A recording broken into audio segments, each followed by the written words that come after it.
te está permitiendo entrar en momentos difíciles o en alguna etapa de desierto. ¿Para qué Dios te está dejando entrar a eso? Porque quiere formar algo en nuestra vida. Romanos capítulo 9 verso 21 dice que el alfarero tiene potestad sobre el barro para hacer de la misma masa un vaso de honra, un vaso de gloria y otro para deshonra. Todo lo que nosotros estamos viendo en la actualidad es la separación de lo que Dios tiene como apartado para vaso de honra y los que están viviendo una deshonra. Gente que está o le dio la espalda a Dios y está siendo golpeada de una manera muy compleja. Amén. Hablábamos del quebrantamiento que provoca que salga el aceite, el mejor aceite de tu vida. Amén. Cuando Jesús está en el huerto de los olivos, vive un quebrantamiento. Vive un momento donde el huerto del olivo es el huerto del quebrantamiento.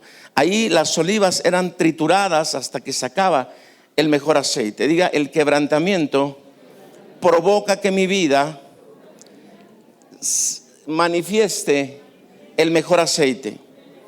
Amén. Entonces entendemos que cuando el apóstol está viviendo una expresión de quebrantamiento, lo que está provocando Dios es que los hijos de casa se levanten en intercesión, se levanten en una condición de honra, preparándose para que cuando el apóstol sale del quebrantamiento, viene una unción nueva, una unción fresca, una unción que trae un peso mayor de gloria. ¿Estás de acuerdo? Dale un aplauso a Dios.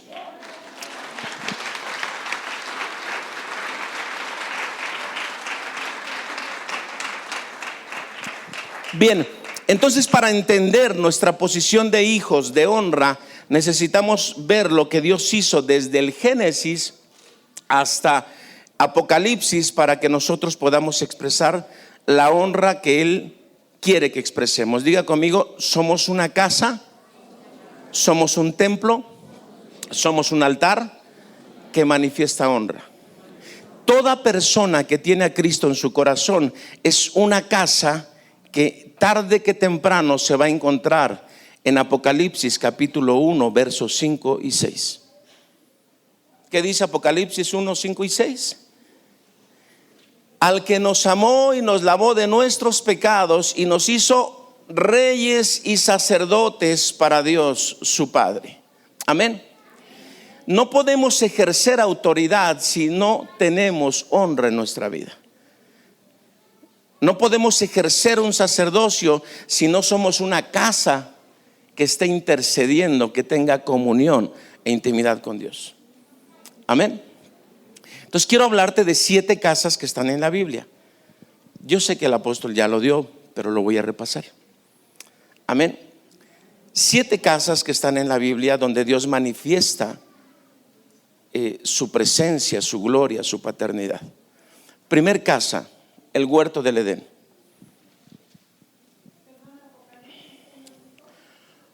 1, 5 y 6. Trataré de no repetirlo, hermana, para que ustedes lo anoten rápido, ¿ok? Bien, Apocalipsis 1, 5 y 6, ya lo comentamos. Ahora, la primer casa está en el huerto del Edén. En Génesis capítulo 1, verso 26, está el Padre, el Hijo y el Espíritu Santo y hacen una expresión que libera para Adán una naturaleza. Dice, hagamos al hombre conforme a nuestra imagen y conforme a nuestra semejanza. Ahí encontramos que Dios quiso habitar en el hombre y le derrama su naturaleza. Hay semejanza y hay imagen. La imagen tiene que ver con los atributos de Dios.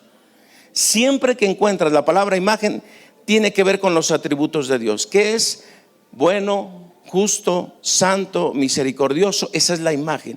Pero la semejanza tiene que ver con la forma en la que nosotros actuamos, como si fuéramos Dios mismo. Ojo con esto. Jesús hace una oración en el Nuevo Testamento cuando se acercan los discípulos y les dice, enséñanos a orar. Dice, así como es en el cielo, sea en la tierra.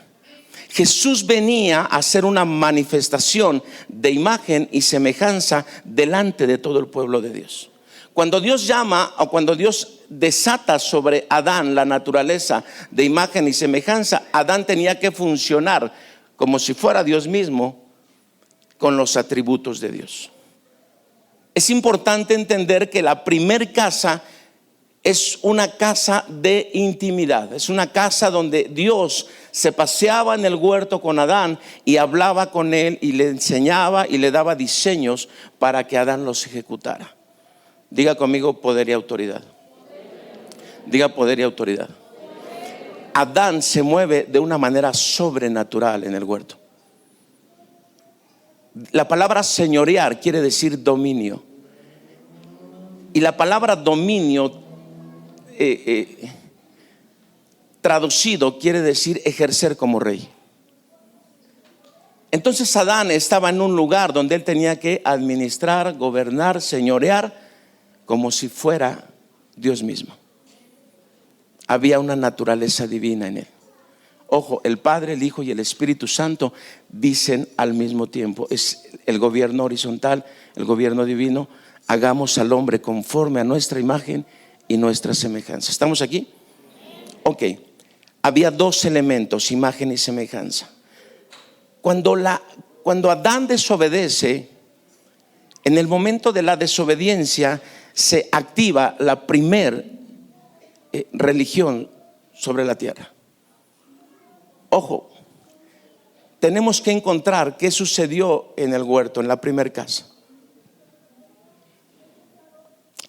Adán se independiza de Dios, desea tener lo propio, y en ese momento se abre la posibilidad a las religiones. Diga conmigo: religión.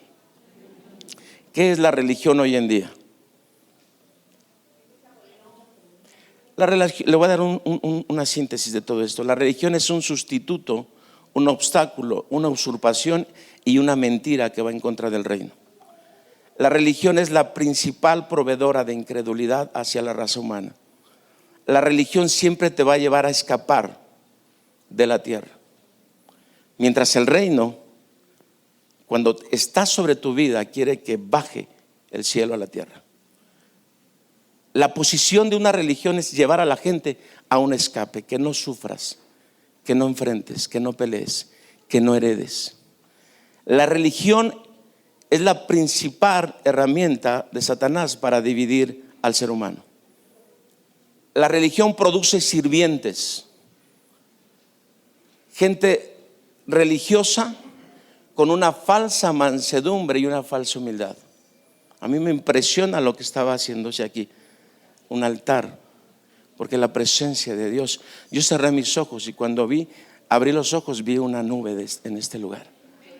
Porque nosotros somos los que hacemos que el cielo baje a la tierra. ¿Estás aquí? Diga: la religión produce sirvientes. La religión siempre te va a decir algún día. ¿Estás aquí? Ahora, ¿qué es el reino? El reino produce hijos con un corazón de siervo. Es diferente a la religión. El reino tiene como prioridad que el cielo baje a la tierra. Entonces el reino se enfoca en la tierra para crecer, madurar, alcanzar y cambiar las circunstancias de la tierra.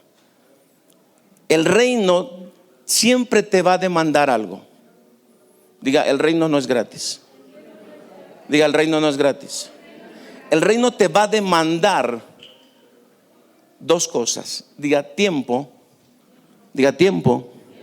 y prioridad. Cuando Dios te mete al reino de los cielos, Dios siempre te va a pedir tu tiempo y tu prioridad. Que Él sea tu prioridad en tu vida. Por eso Jesús, cuando llega a la tierra, dice: el tiempo ha llegado, el reino de los cielos se ha acercado. Amén. Entonces el reino te demanda 5 cosas: tiempo, prioridad, búsqueda, sed y paternidad. El reino siempre va a traer cambios radicales en tu vida. Le voy a platicar algo brevemente. Tenía yo un año, 2 años de haber nacido y de pronto cometí un error. tradúzcase pecado. Entonces, cuando yo caigo en un error y de pronto Dios me da un sueño y yo veo en ese sueño un cuarto como de 2x2, que había una cama, una mesa, una silla y había una veladora o una vela así chiquita. Y yo estoy en ese lugar. Y en ese lugar yo empiezo a ver cómo desciende la vela y yo siento como eso que está descendiendo es mi vida. La vela se apaga y yo caigo en un abismo de soledad, de tristeza, de dolor.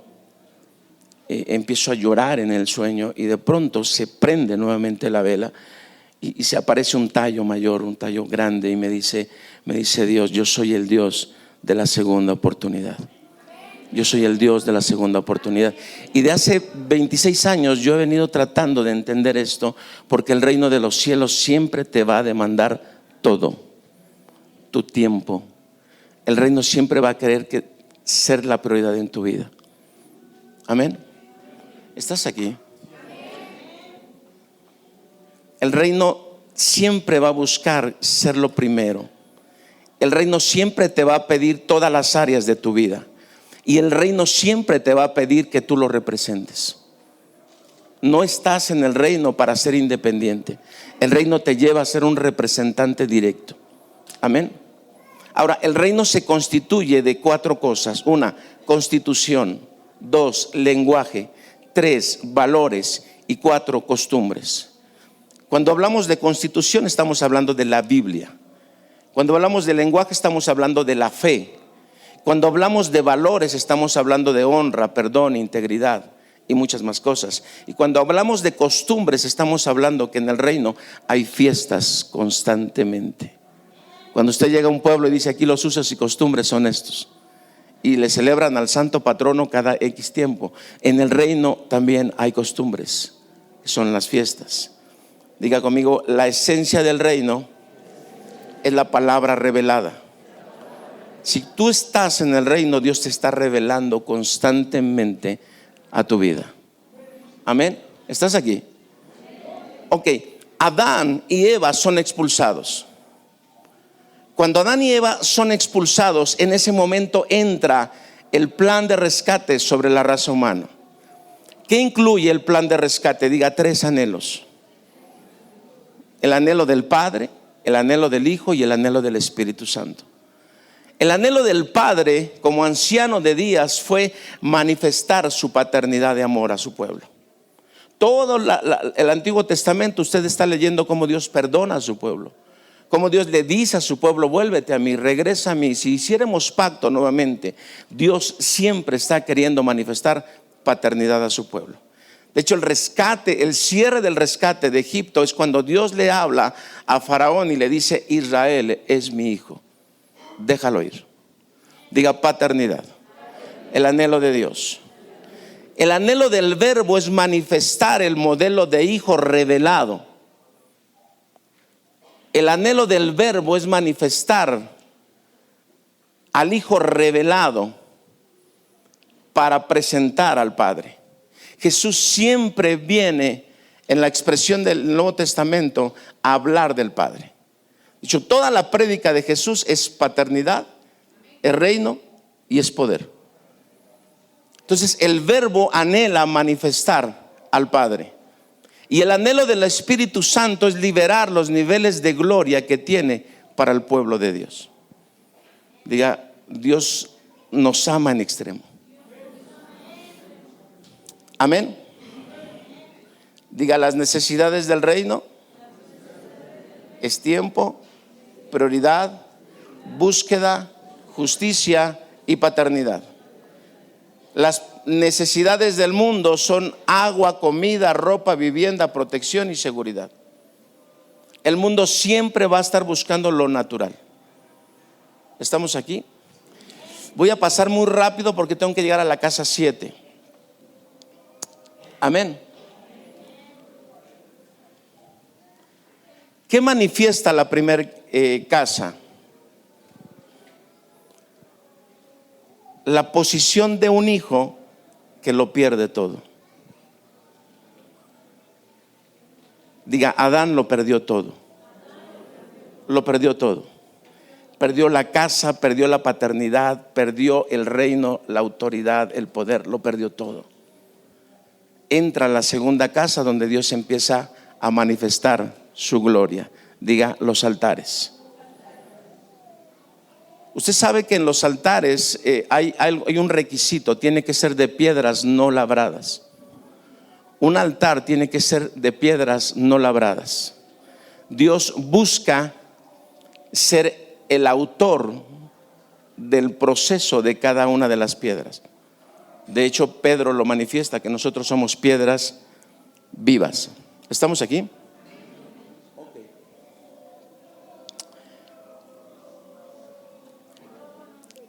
Te doy 5 señales de lo que es un altar.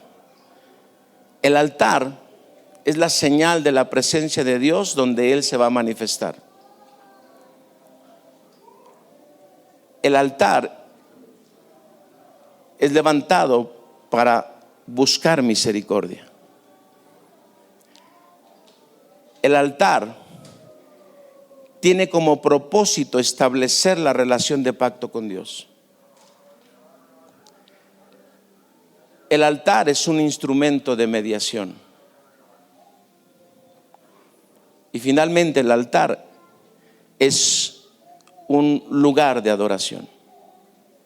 Entonces, cuando tú levantas altar y es para mediar, para adorar, para hacer pacto, para buscar la presencia de Dios, vas a tener respuestas. ¿Cuántos han levantado altares? Una de las grandes victorias que Dios nos ha dado aquí en el Ajusco, hicimos un altar sobre un mapa. Buscábamos un terreno que tuviera unos 3,000, 4,000 metros cuadrados para levantar un auditorio. Hicimos un altar sobre un mapa. Y ese lugar donde, en el lugar del mapa, en la delegación Tlalpan, donde pusimos el altar, ahí es el terreno que hoy tenemos. Y tiene 4,500 metros. Entonces, cuando tú levantas un altar, estás buscando misericordia, estás buscando adoración, estás buscando pacto, estás buscando mediación. En Huixquilucan tenemos un salón.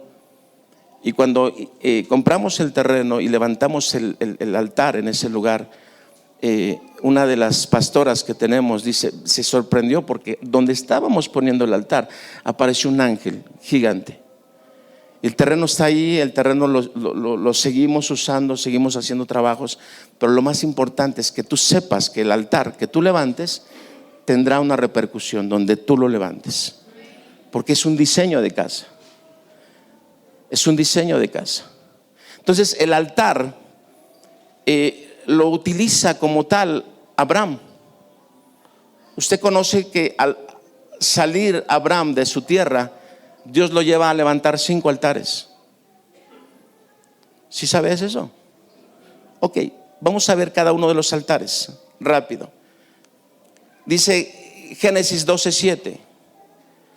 Y apareció Jehová a Abraham y le dijo: a tu descendencia daré esta tierra. Y edificó allí un altar a Jehová, quien le había aparecido. Diga, es el primer altar para sellar el pacto de la palabra que Dios le dio. Ahora Abraham levanta el altar en la tierra de Siquem. Siquem significa hombro. En ese lugar Dios le dice y le enseña a Abraham a levantar el primer altar. Y le dice: yo voy a ser el hombro que va a caminar contigo y tu matrimonio. ¿Cuál era el propósito? Que Abraham dejara completamente toda su trayectoria en Harán. Harán representa modelos, pensamientos, hábitos y tradiciones. Usted sabe quién era Abraham. Y Dios lo saca de Harán y lo pasa a Siquem y ahí levanta el primer altar. Diga, el altar del pacto. Génesis 12:8. Segundo altar dice: luego pasó de allí a un monte al oriente de Betel y plantó su tienda, teniendo a Betel al occidente y Jai al oriente, y edificó allí altar a Jehová e invocó el nombre de Jehová. Usted conoce la historia. Betel significa casa de Dios y Jai representa ruina. El segundo altar que levanta Abraham es un altar de dirección. Era tan grande la promesa, diga conmigo, dile al que está a tu lado, es tan grande tu promesa Dile, es tan grande tu promesa que debes tener un altar para buscar dirección. Dios siempre va a buscar que le demandemos hacia dónde ir, que le preguntemos hacia dónde ir. Diga conmigo, dirección. En el verso 9 del capítulo 12 dice que Abraham parte hacia el Negueb. Y el Negueb quiere decir lugar seco o región árida al sur de Judea. Entonces Dios lleva el matrimonio de Abraham a un tiempo, a un lugar seco para llegar al desierto o entrar directamente a Egipto. Tenía que pasar por el Negueb. Diga conmigo, los matrimonios más agradecidos son los que han pasado desiertos. Y esto usted lo sabe. Cuando usted pasa un desierto como matrimonio y sale de ese desierto, usted levanta un altar de gratitud. Siempre levantará un altar de gratitud. Hoy en la madrugada estaba yo levantando un altar, porque ayer por la tarde le chocan la camioneta a mi hijo y es un golpe muy fuerte. Pero Dios guarda la vida de mi hijo, de mis dos hijos. Dios los guarda, los sustenta. Y lo que venía a ser una crisis, porque la otra persona pudiera direccionar la acusación hacia mis hijos, la otra persona dice, yo cometí el error, yo fui el que me atravesé, y la otra camioneta fue pérdida total.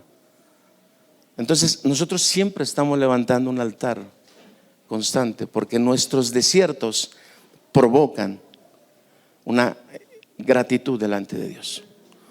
Todo matrimonio debe buscar siempre presentarse en gratitud delante de Dios. Amén. Tercer altar. Dice, subió pues Abraham de Egipto hacia el Negueb, y él y su mujer con todo lo que tenía, y con él Lot. Y Abraham era riquísimo en ganado, en plata, en oro, y volvió por sus jornadas desde el Negueb hacia Betel, hasta el lugar donde había estado antes en su tienda, entre Betel y Jai, al lugar del altar que había hecho antes, e invocó allí Abraham el nombre de Jehová. Génesis 13 del 1 al 4. Amén. ¿A qué regresa Abraham? Al mismo lugar donde había levantado un altar. Diga, a adorar, a levantar gratitud. Ahora, diga conmigo, los momentos de abundancia son los mejores momentos donde Dios quiere ver tu gratitud. ¿Cuántos son abundantes aquí? ¿Seguro? Déjame ver el altar que hay en tu corazón. Siempre al que mucho se le da, mucho se le demandará. Entre más te dé Dios, más te va a demandar. Un corazón agradecido regresa al lugar donde Dios lo sacó de la pobreza. Cuando yo le daba mi testimonio hace unas semanas, yo le decía, mi padre se quedó en la ruina. Vivíamos en la calle literalmente.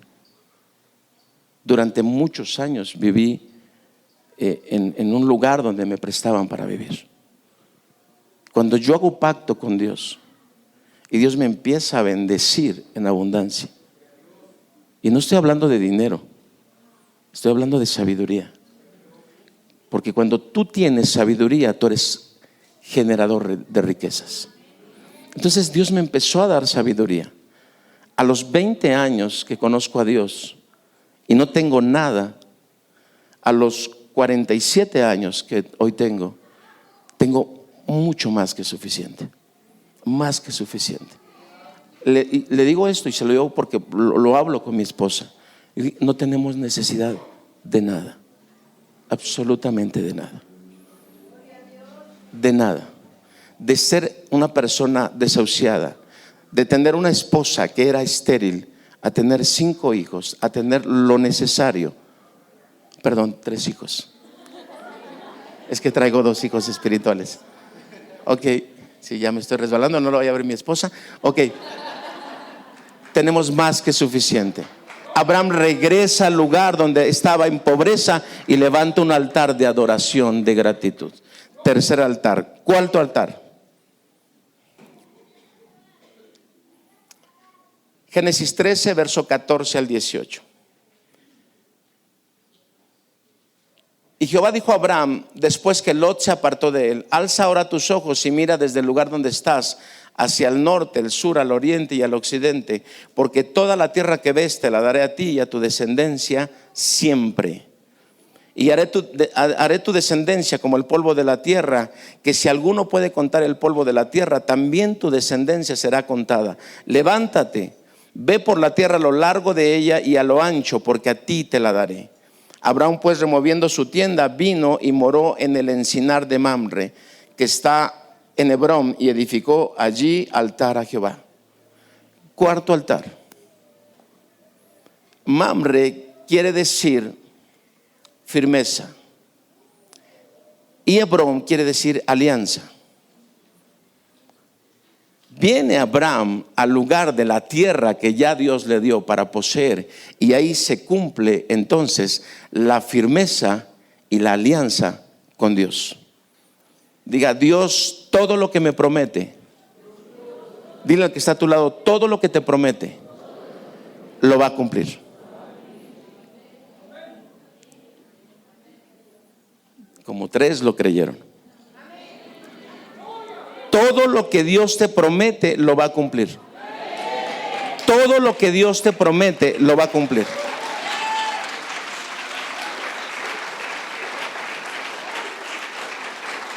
Todo. Dígalo de esta manera: lo que tú crees, dile, lo que tú crees se hace pacto. Así de sencillo. Si tú lo crees, se hace pacto. Ojo, el reino de los cielos, cuando se hace presente, es el momento en el que Dios le dice a su pueblo: yo me hago cargo de ti. Deberían dar un aplauso a Dios.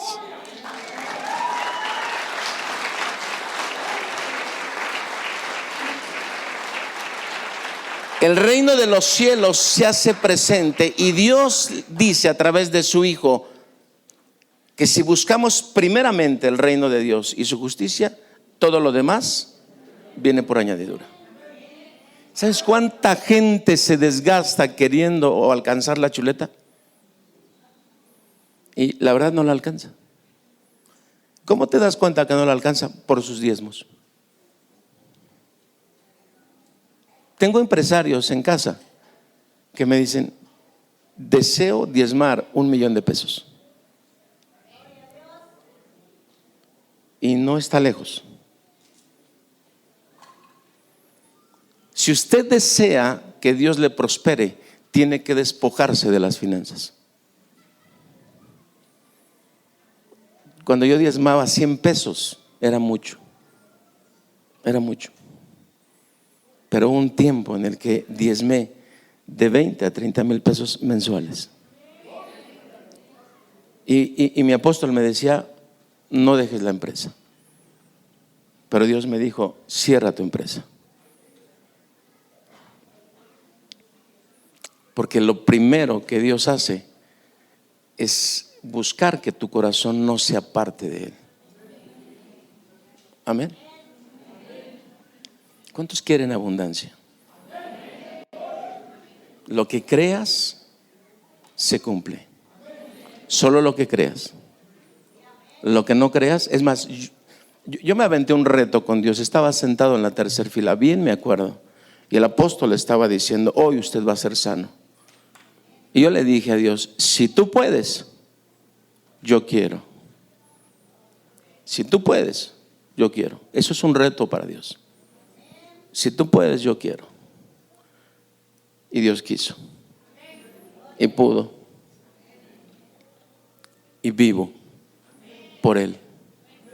Entonces, no me importa lo que tenga que pasar. Ya superé lo que tenía de vida, si es que se llama vida sin Dios. Ya dupliqué la vida. Tengo hijos que ya están en el ministerio, hijos naturales, que tienen llamado, que tienen, y sé que puedo heredar. Estoy en la etapa donde estoy heredando a mis hijos. Diga, si tu vida no deja herencia, no aprovechaste la vida. Tú debes dejar herencia. Y la herencia solamente la dejas cuando has creído. Tus victorias se vuelven herencia para tus hijos. Todo lo que ganes en esta tierra lo heredas. Ahorita vamos a ver en la siguiente escuela. Amén. Entonces Abraham, antes de llegar al quinto altar, Abraham tiene un encuentro con Melquisedec. Y Abraham entrega los diezmos. Todo lo que le despojó a esos 5 reyes se lo entrega a Melquisedec. Amén. ¿Por qué se presenta Melquisedec entre el cuarto y el quinto altar? Porque Dios siempre te va a pedir diezmos y ofrendas. Y antes de llegar el tiempo de la ofrenda, Dios le pidió los diezmos a Abraham. Los diezmos no son de la ley, son antes de la ley. Entonces, cuando se encuentra Melquisedec y le da los diezmos, en ese momento recibe bendición de parte de Melquisedec. Hebreos capítulo 7 del 1 al 3 dice que Melquisedec no tenía descendencia, no había quien hablara de él. Y sin en cambio, Abraham le entrega los diezmos, y en el quinto altar, que es el más difícil de todos, Dios le dice: entrégame a tu hijo Isaac. Diga, el quinto altar es el altar de la fe, el altar de la graduación y el altar de la ofrenda de olor fragante. Génesis 22:9 dice: cuando llegaron al lugar que Dios le había dicho, edificó allí Abraham un altar y compuso la leña y ató a Isaac su hijo y lo puso en el altar sobre la leña. Amén. Este altar, el altar de la fe, es el altar de la dependencia ciega de Dios. Imagínate que Dios te diga: entrégame tu empresa. Yo me hice el sordo, se lo tengo que confesar. Cuando Dios me dijo: cierra tu empresa, me hice el sordo. Y muchos hasta decimos: reprendo al diablo. Pero Dios te está diciendo: cierra tu empresa, quiero que me sirvas de tiempo completo. Entonces, como no la cerré de forma inmediata, quebró mi primer cliente, quebró mi segundo cliente, y estaba quebrando el tercero cuando le dije a Dios: cierro la empresa. Después de cerrar la empresa, tuve 2 años sin tener ingresos. 0 ingresos. Obviamente volteó mi apóstol y me dijo: ¿cómo que no estás diezmando?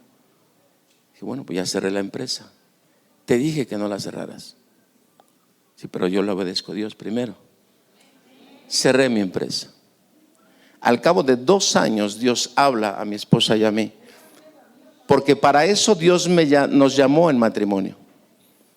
El día que llamó a mi esposa, me llamó a mí, y el día que me llamó a mí, llamó a mi esposa. Y la expresión de Dios fue esta: te mando que seas valiente. Me dijo: sal del mundo. Y después dijo: te doy un escuadrón de ángeles para que enfrentes al diablo. Y lo empecé a ver muy notorio.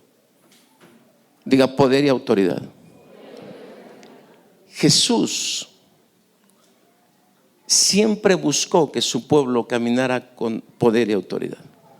De lo que Cristo viene a recuperar una familia de reino, y al tenerla les asigna poder y autoridad.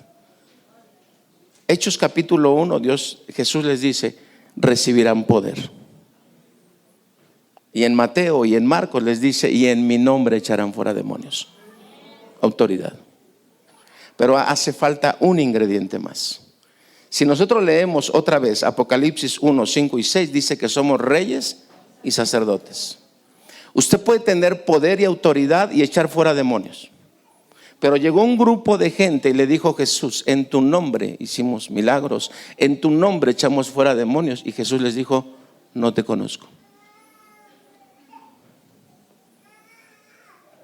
¿Estás aquí? Porque Dios no va a ver únicamente el cuántos demonios echas fuera o cuánta autoridad tienes, sino Jesús va a ver la intimidad de tu corazón.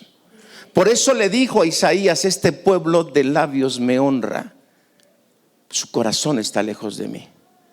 Entonces la función a la cual Dios nos llama es a ser reyes y a ser sacerdotes. El sacerdote es el que entra hasta el lugar santísimo, es el que da su corazón en sacrificio.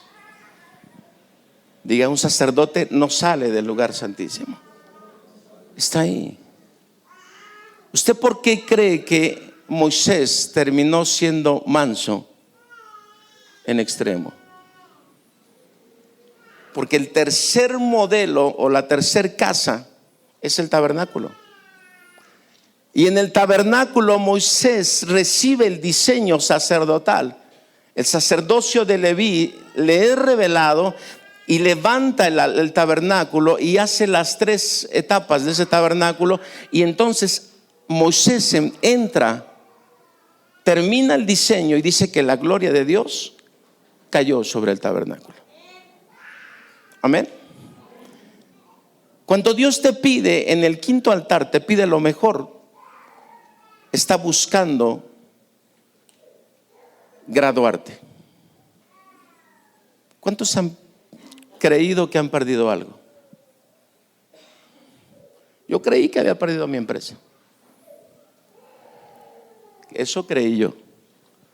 Pero pasados los 2 años, Dios dijo: ahora viene tu bendición.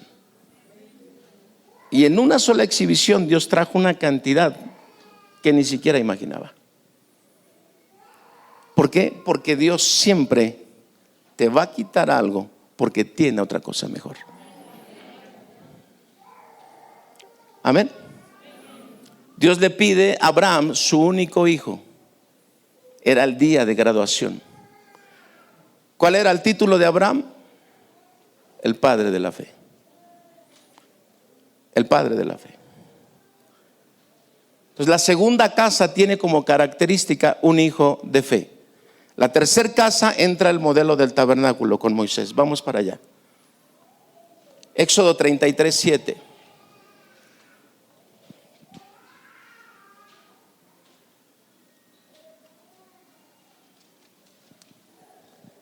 Éxodo 33:7. Amén.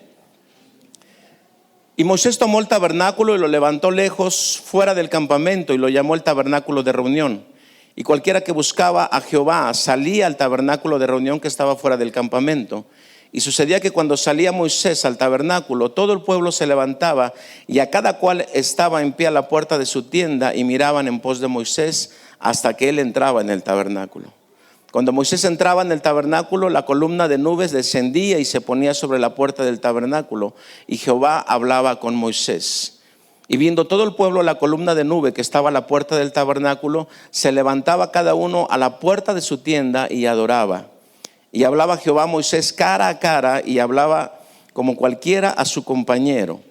Y él volvía al campamento, pero Josué, hijo de Nun, su servidor, nunca se apartaba de en medio del tabernáculo.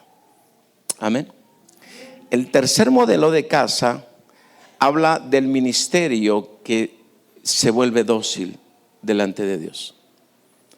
Pero también habla del ministerio que transfiere. Cuando Moisés alcanza un nivel de mansedumbre, y Dios, que sabía al final desde el principio, le dice a Moisés: transfiérele a Josué. Y Moisés llega y pone las manos y le da de la naturaleza a Josué. Diga: lo que yo gane, se lo voy a transferir a mis hijos. ¿Estás aquí? Todo lo que tú ganes, lo puedes transferir. Por eso no es bueno poner las manos sobre cualquier persona. Es una doctrina básica. No le puedes poner las manos a cualquier persona, porque la transferencia solamente se da de padre a hijo. ¿Cuántos ven al apóstol como padre? ¿Y cuántos están buscando la transferencia? Él está siendo procesado. Él tiene su propio altar, Él está pasando sus propias pruebas, Él está viviendo su propia tribulación. ¿Cuántos se están preparando para esa transferencia? Es importante saber eso. Le voy a confiar algo. Yo le dije al apóstol, mi apóstol ahora, le dije: quiero tu unción. Pero la unción no puede darse así nada más. Hoy hay congresos donde se avienta la unción por todos lados. La unción solamente se transfiere de padre a hijo. Por eso Josué estaba llorando de esa manera. Josué estaba de luto por un padre, no por un líder, por un padre. Entonces llega Dios y le dice: levántate. Lo que Moisés te transfirió, ahora tienes que aplicarlo. Cuando yo conocí al apóstol Raúl, él hizo esto: puso su espada sobre mis hombros. Jamás volví a ser el mismo. Hace 15 años. Y de ahí me aventé un peregrinar. Pero hoy que estoy bajo su manto, no lo voy a desaprovechar. Lo veo como un padre. Y quiero manifestar honra para él. Él se tendrá a lo mejor que repartir entre muchos. Yo veo muchos hijos aquí. Pero sí es importante que sepamos que bajo una paternidad hay un manto de honra.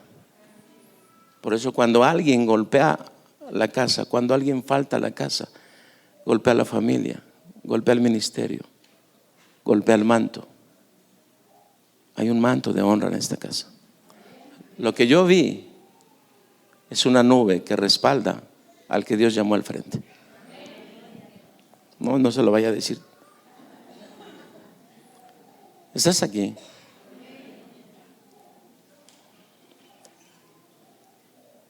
Diga: la mansedumbre se obtiene cuando conoces la voluntad de Dios. Y la humildad se obtiene cuando le entregas tu voluntad a Dios. ¿Quieres ser manso y humilde? Busca la voluntad de Dios y conoce que debes entregar tu voluntad. Humildad.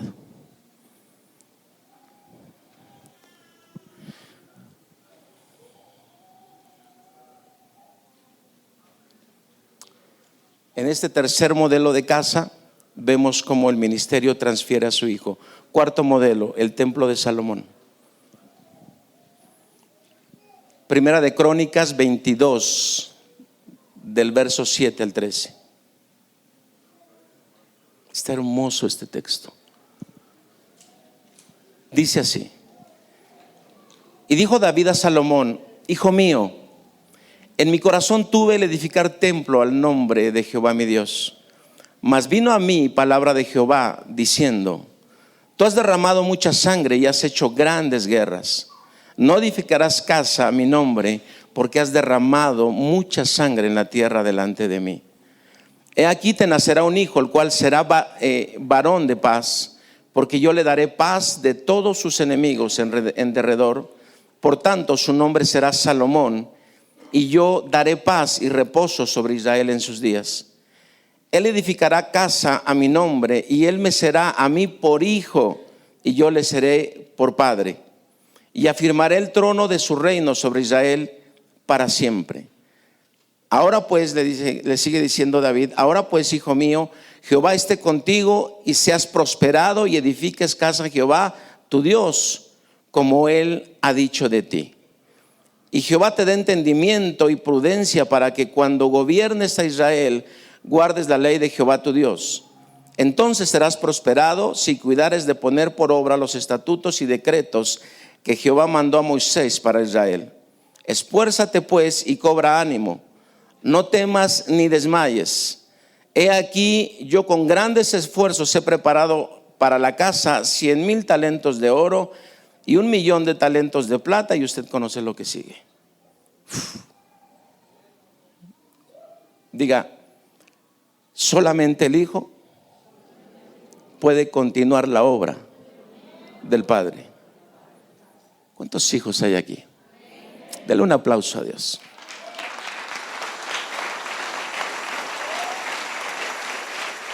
Es así. Solamente el Hijo hereda y solamente el Hijo puede continuar la obra. Esto es bueno. Es muy bueno. Jesús le dijo a sus discípulos, a los cuales antes de irse les dijo hijitos. Jesús les dice, mayores cosas harán. Usted ve a Jesús y dice, Señor, no he alcanzado a hacer esos milagros. Y tú dices que mayores cosas haremos.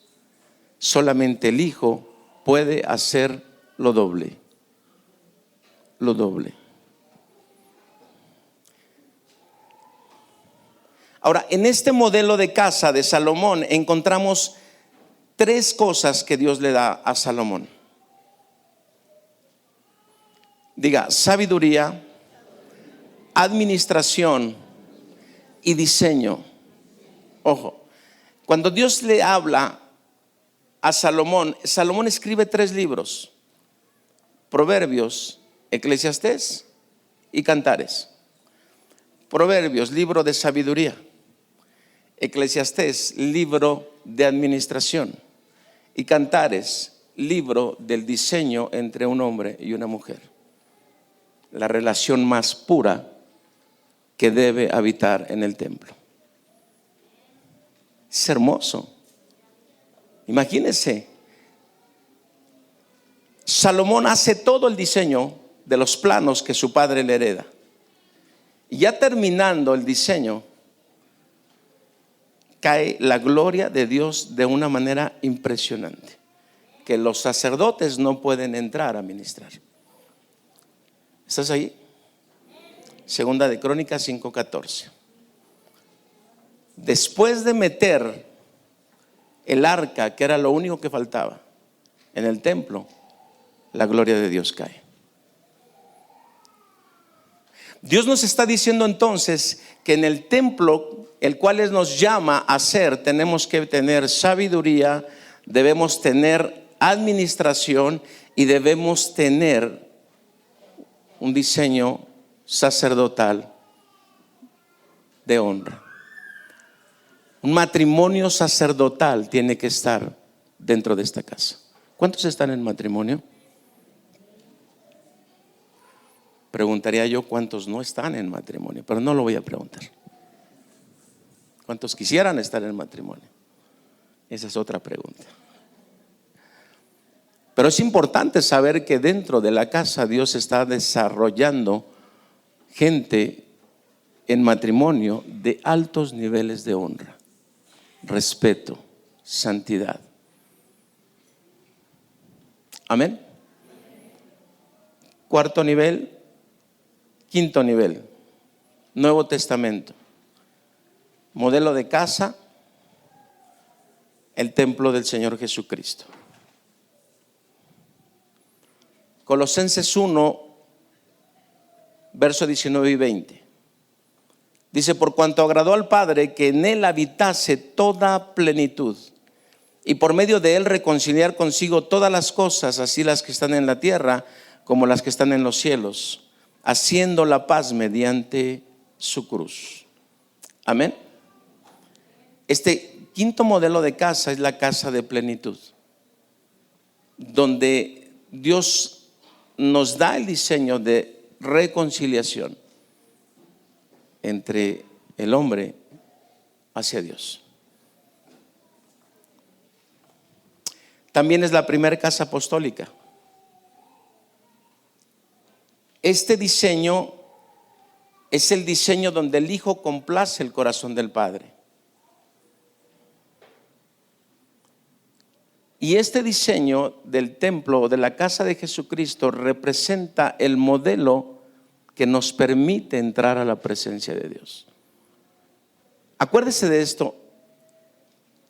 Cuando Jesús dijo, si me has visto a mí, has visto al Padre, todos se le fueron a la yugular. O sea, la gente dijo, ¿cómo te haces, hijo de Dios? ¿Cómo crees que vamos a tener a alguien si conocemos a tu papá y a tu mamá? O sea, Jesús tuvo que presentar un modelo de hijo y vivir en obediencia para poder llegar a una plenitud en el cual nosotros lo veamos y podamos entonces tomar ese diseño y caminar como caminó Él. Es el modelo donde Jesús presenta el cómo llegar a ser hijos del Padre. Quinto modelo de casa. Dice Mateo capítulo 3, verso 15. Y Jesús, después que fue bautizado, subió luego del agua, y aquí los cielos fueron abiertos y el Espíritu de Dios descendía como paloma y venía sobre él. Y una voz en los cielos que decía: este es mi Hijo amado, en quien tengo complacencia. Amén. Es el modelo de casa de complacencia, donde todo es hacer la voluntad de Dios. Quinto modelo. Sexto modelo. La casa de gobierno apostólico. Cuando Dios le dice, cuando Jesús le dice a sus discípulos: viene una promesa para ustedes. O sea, la promesa ya está hecha. Venía sobre ese pequeño grupo que se había dejado trabajar y discipular. Venía un cumplimiento, diga cumplimiento. Dice la escritura en San Juan 7:39. Esto dijo del Espíritu Santo que habían de recibir los que creyesen en él, pues aún no había venido el Espíritu Santo, porque Jesús no había sido aún glorificado. Amén. O sea, había una promesa para esos 12 que habían caminado con él. Y cuando llegaron a ese aposento alto, tenían una característica. Todos pedían lo mismo, todos deseaban lo mismo, todos esperaban lo mismo. Cuando nosotros entremos a ese nivel de unidad, de pedir lo mismo, desear lo mismo, esperar lo mismo, la gloria estará cayendo. Impresionante. Es el sexto modelo de casa, y es el modelo de gobierno, es la primer gloria. Mateo 28:18. Y Jesús se acercó y les habló diciendo: toda potestad me es dada en el cielo y en la tierra. Por tanto, id y hacer discípulos en todas las naciones, bautizándolos en el nombre del Padre, del Hijo y del Espíritu Santo, y enseñándoles. Establece a 12 personas para ejercer un gobierno. Bueno, uno se le echó para atrás. Establece 12 personas para ejercer un gobierno sobre la tierra, para manifestar el reino de los cielos en todo lugar, pero les da la posibilidad de bautizar, de liberar, de hacer que la gente no solamente reciba doctrina, sino reciba el fuego del Espíritu Santo. Sexta casa. Y la séptima, que es la que quiero tratar. Aquí empieza mi tema. La séptima casa, el cuerpo de Cristo, en la cual estamos todos nosotros. Ninguno de los que está aquí está fuera. La séptima casa. Dice Hebreos capítulo 3, verso del 1 al 6. Por tanto, hermanos santos, participantes del llamamiento celestial, considerad al apóstol y sumo sacerdote de nuestra profesión, Cristo Jesús, el cual es fiel al que le constituyó, como también lo fue Moisés en toda la casa de Dios. Porque de tanto mayor gloria que Moisés es estimado digno cuanto mayor honra, diga honra, dice cuanto mayor honra que la casa, el que la hizo. Porque toda casa es hecha por alguno, pero el que hizo todas las cosas es Dios. Y Moisés a la verdad fue fiel en toda la casa de Dios como siervo, para testimonio de lo que se iba a decir. Pero Cristo como hijos sobre su casa, la cual casa somos nosotros, si retenemos firme hasta el fin la confianza y el gloriarnos en la esperanza. Séptima casa, usted y yo. Y esta casa solamente tiene que manifestar algo. Diga, honra. Aquí es donde nosotros entramos a vivir la segunda parte de Apocalipsis 1, 5 y 6. Sacerdocio. Sacerdocio. Si en tu casa, estoy hablando de forma personal, si en tu casa no hay sacerdocio, esa casa puede estar viviendo deshonra. Porque el sacerdote está haciendo constantes sacrificios delante de Dios. Si en tu vida, si en mi vida no estamos sacrificando lo que a Dios no le agrada, si no estamos ejerciendo el sacerdocio, podemos tener poder y autoridad, pero corremos el riesgo de que el Señor nos diga, no te conozco, no te conozco. Otra vez, verso 6, pero Cristo como hijo sobre su casa, la cual casa somos nosotros, si retenemos firme hasta el fin la confianza y el gloriarnos en la esperanza. Amén. ¿Qué necesita vivir tu casa? Honra, dignidad, santidad, amor. Primera carta de Juan dice, el que ama es conocido por Dios. Dios conoce tu corazón. Dios sabe si la persona que está a tu lado te cae bien o no te cae bien.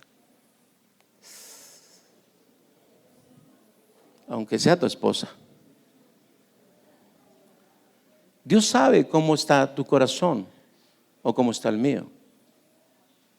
Si hay coraje, si hay egoísmos. Dios sabe si el diezmo es la mitad del diezmo. Dios sabe si estamos caminando en la visión que tiene el apóstol o estamos caminando en una visión personal. Adán se independizó de Dios y entró a la religión. ¿Cuántos hijos se han independizado de Dios? ¿Cuánta gente tuvo un milagro poderoso en su nacimiento? ¿Cuánta gente Dios le dio ya sueños y visiones de lo que va a hacer en su vida? ¿Cuánta gente ha recibido una palabra directa de Dios? ¿O cuánta gente como yo en ese sueño ha escuchado, yo soy el Dios de la segunda oportunidad? ¿Cuánta gente está buscando sacerdocio? ¿Cuántas personas le están diciendo, Dios, tú eres lo primero en mi vida? ¿Cuánta gente está separada por el afán? ¿Cuánta gente cree que Dios no pueda sacarlo de la pobreza? ¿Cuánta gente ha aceptado que Dios no le puede sanar? ¿Cuánta gente está creyendo que la casa de Dios se puede corromper? Dice, la cual casa somos nosotros. Te lo voy a leer en otro texto. Dice Colosenses 1:18. Y Él es la cabeza del cuerpo, que es la iglesia. Él es el principio, el primogénito entre los muertos, para que en todo tenga la preeminencia. Si nosotros somos la iglesia y Él es la cabeza, ya muchas veces vive deshonra. ¿Por qué la iglesia no está entrando en niveles de santidad?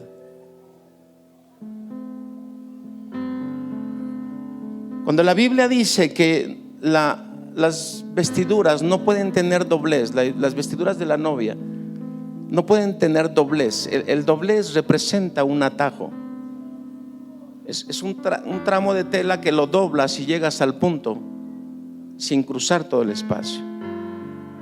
Entonces muchas veces nosotros, para no cruzar el proceso de santidad, damos atajos y hacemos dobleces.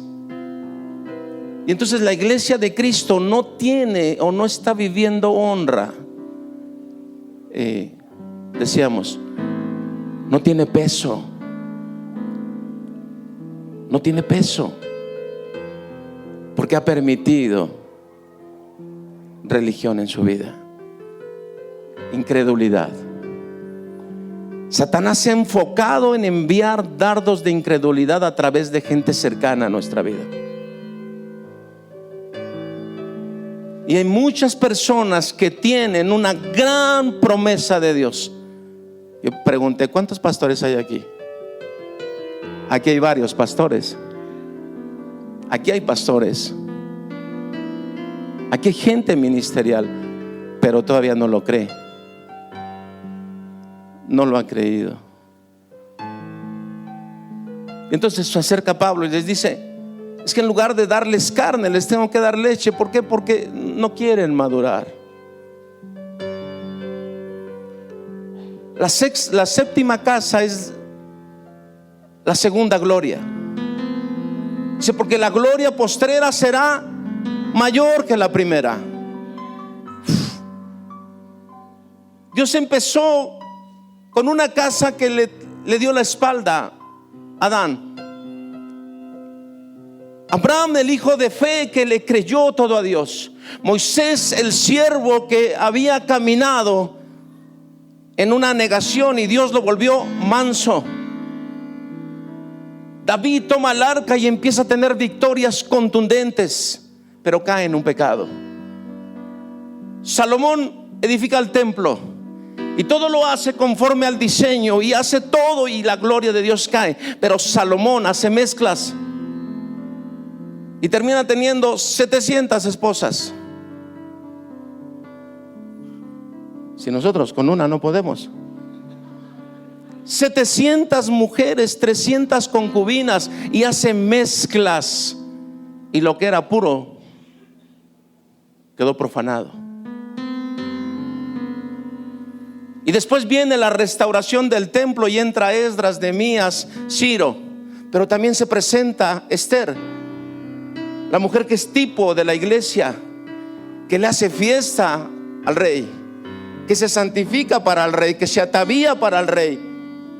Y ahí está Esther. Pero cuando termina el Antiguo Testamento, Malaquías dice, la palabra que Dios le dio: si soy pues padre, ¿dónde está mi honra?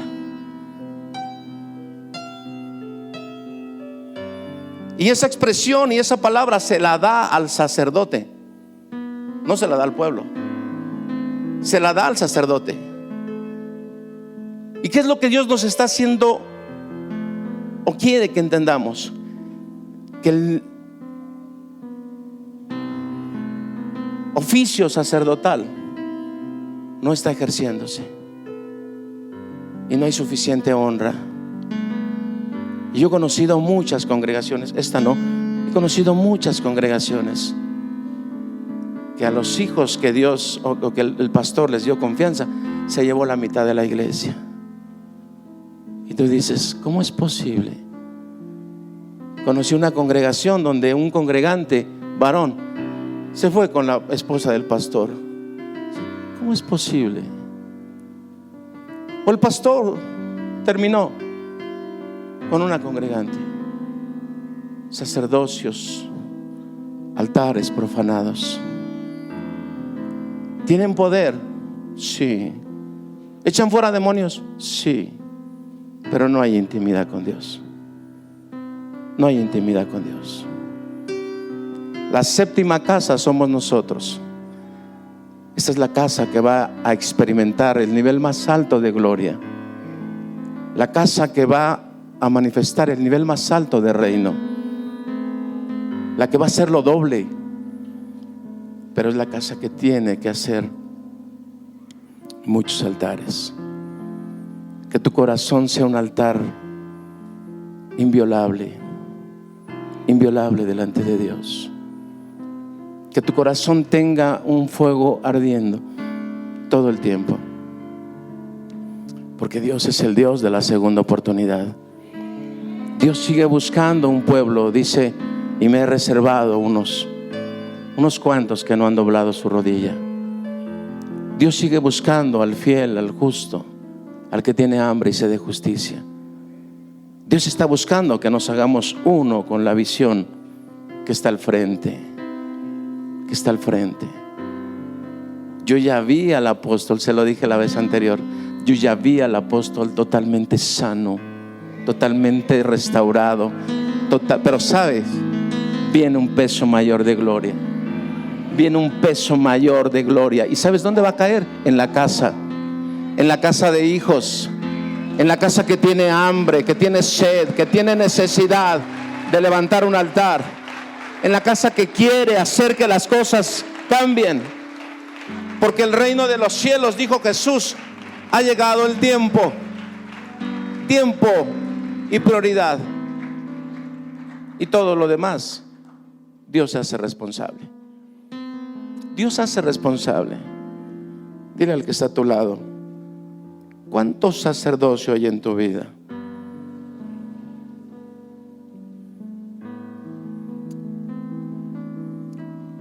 ¿Estás ahí?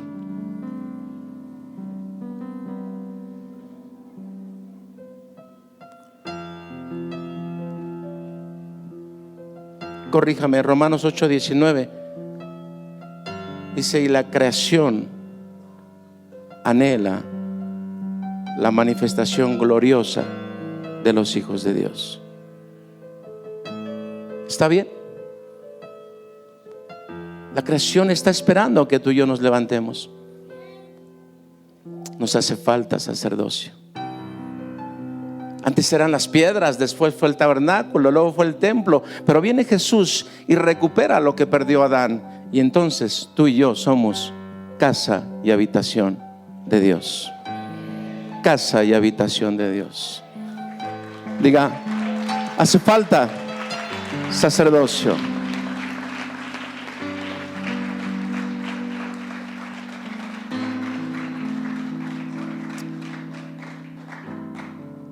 Y entonces llegué y le dije a mi apóstol: Dios me dio una palabra. Y me dijo: dime. Me dice, dije: Dios me dijo, vas a pelear junto a Él, no como amigo, no como consiervo, sino como hijo. Y entonces entra un gran compromiso: honrarlo en todas las áreas. Amén. Cierra tus ojos y pon tu mano en tu corazón.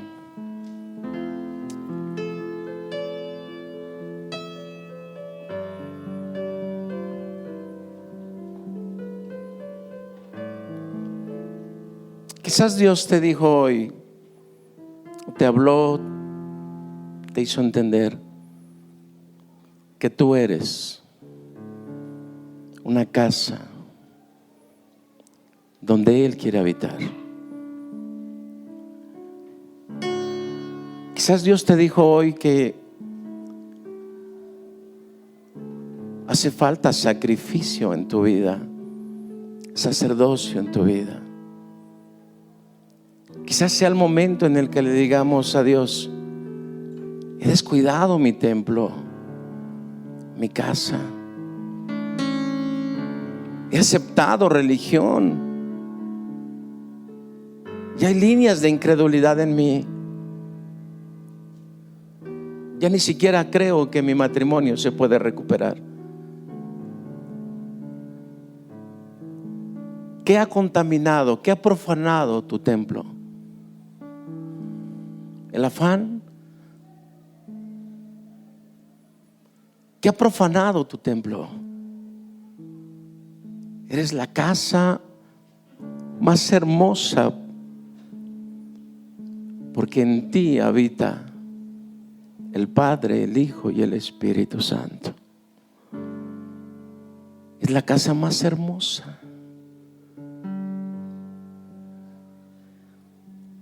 Es el mejor lugar. Pero quizás está descuidado. Quiero que empieces a hablarle a Dios. Quiero que le digas qué has hecho de ese templo. Quiero que le digas qué has hecho en tu matrimonio. Quizás hay pleitos en tu matrimonio. Quiero que le digas a Dios.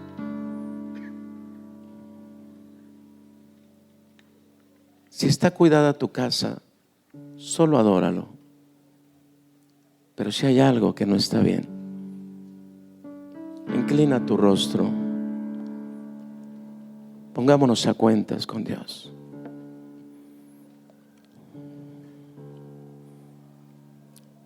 Pongámonos a cuentas.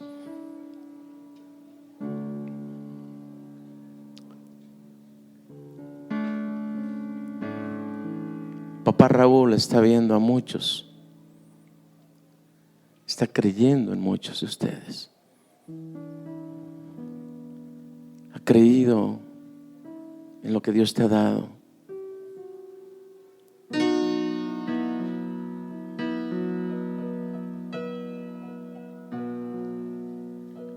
Dile, tu visión es mi visión. Quiero todo contigo, Dios.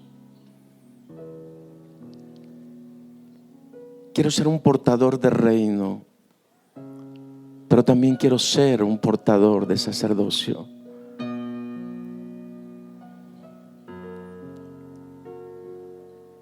Quiero que mis oraciones sean escuchadas, que tu palabra sea ardiendo en mi corazón. Quiero los ríos de agua viva.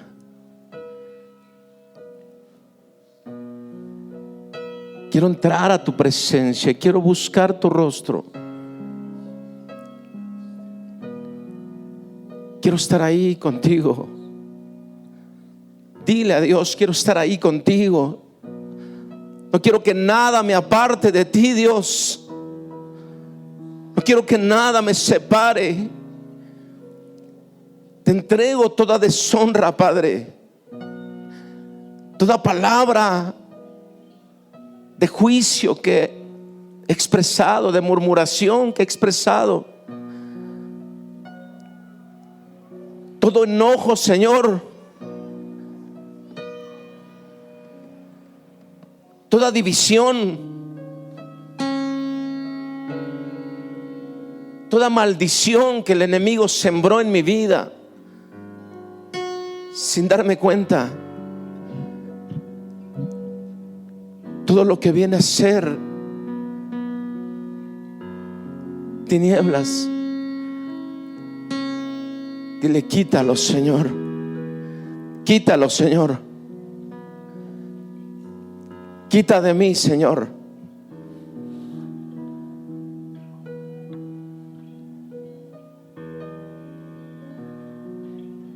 Toda raíz que me separa de ti. Entrégale la enfermedad. Si hay enfermedad, entrégasela. Vamos a orar para que Dios glorifique su nombre sobre tu vida. Entrégale todo desorden financiero. Si tu diezmo no es diezmo, dile al Señor, perdóname. No quiero que nada me separe de ti.